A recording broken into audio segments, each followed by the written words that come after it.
I'm at home right now, and there's no sign of my husband. It feels like he's lying to me. Let me explain. My name is Ashley, and I was pregnant with our first child in our second year of marriage, with just 1 month left before my due date. I was 9 months pregnant. I was excited about the baby, but also nervous about giving birth and being a first-time mom. I had planned to go back to my parents' house to get some help for a while, and I mentioned this to my husband earlier in my pregnancy, but I think he forgot. So, I brought it up again today.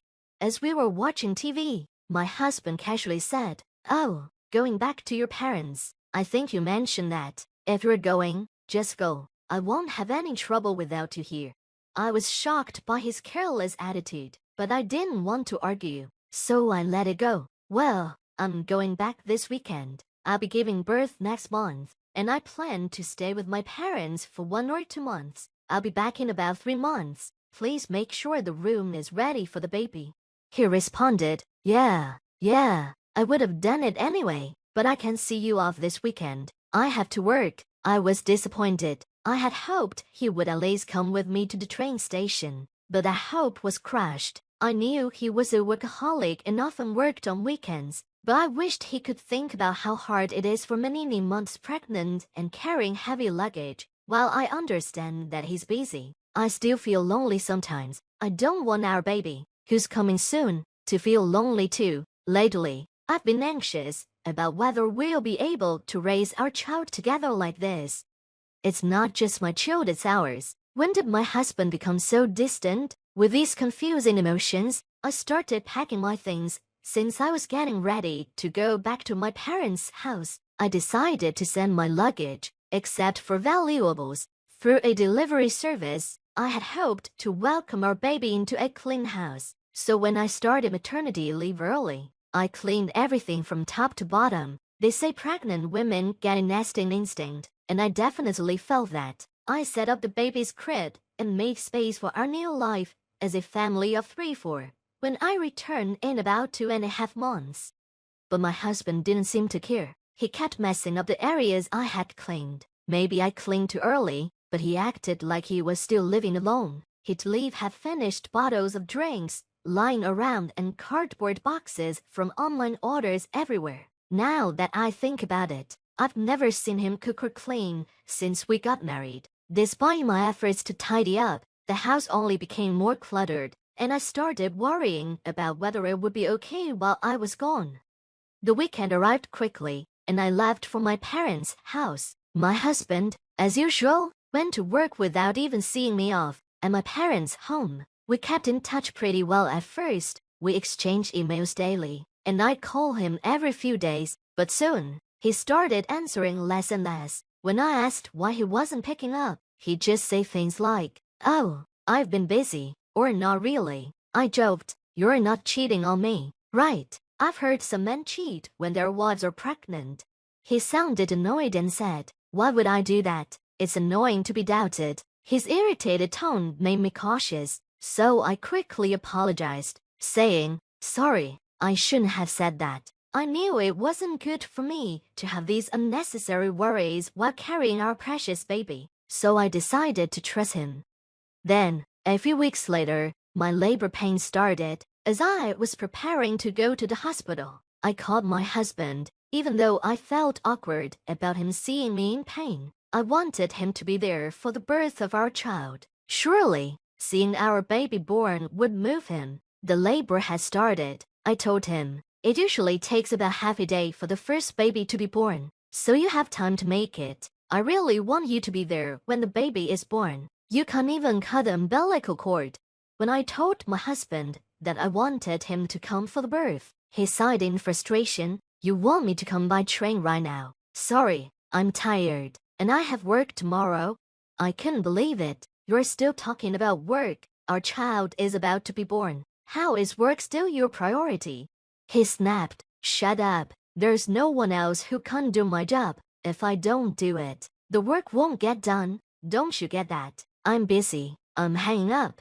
I tried to convince him, but it didn't matter. Hung up. Tears ran down my face as I endured the labor pains. Why was my husband so cold and uninterested in our child's birth? From the moment I knew I was pregnant, I put our baby first, but he, as a father, didn't seem to care at all. So, I gave birth to our son all alone. The labor lasted a full day, and the next day, a cute little boy was born. He was so tiny and precious. After leaving the hospital, my parents showered him with love and helped me learn how to care for him. By the time a month passed, I had gotten pretty good at bathing the baby. My parents were worried about me. Are you sure you're okay with a husband like that? We can't stop worrying about what will happen when we leave. Not wanting to worry them, I said, I think I can manage. I'm feeling better than I thought, so I might go back home next week. They replied, don't push yourself. Let us know if anything happens. People say a woman's body after childbirth is like someone who's been in a car accident. But thanks to my hormones, I felt good, and my body was recovering. I was getting used to caring for my baby, so I decided to go back home earlier than planned.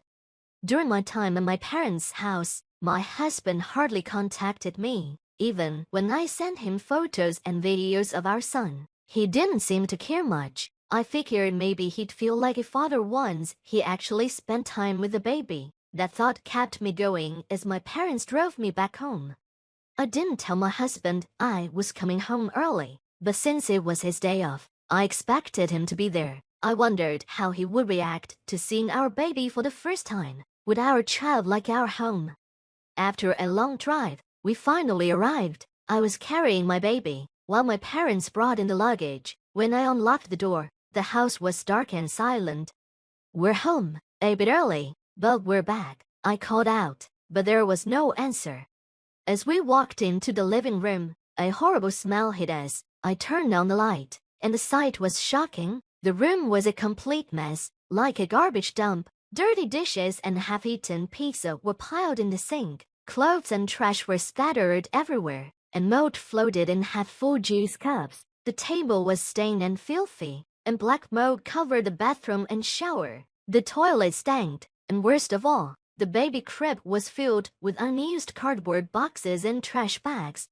I had asked my husband to keep the house clean to welcome our baby, but it was anything but clean. I was in disbelief.